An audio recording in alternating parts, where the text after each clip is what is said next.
Umshayeli weveni ebilayishe abafundi besikole abasuka ekhaya elisha ibayisa kwesinye sezikole noma-ke kwizikole ezahlukene eKapa.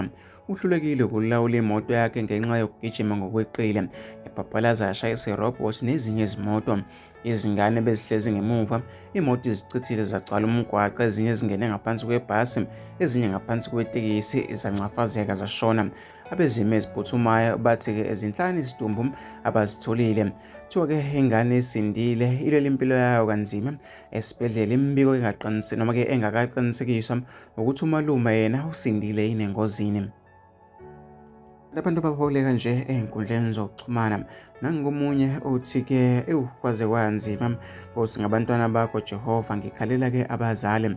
Nangomunye uthi-ke umthetho walabo omalume abancane ave bejaha kanti-ke abakwazi ukubamba noma-ke ukubamba ingozi. Why-ke lo dodo ungafi wona? Ngoba-ke iwona ubugijima, yaze yabuhlungu into. Ubejahilani noma ngabe-ke ube-late? Bekumele-ke ahlise igazi, yena buka nje imiphefumulo engenacala. Lalani kahle maqhawe uThixo-ke eniqinise noma-ke aqinise imindeni elahlekele. Mina-ke ngifisa ukuthi ngezovo lakho nombono wakho, asihlangane lapha kwi-comment section.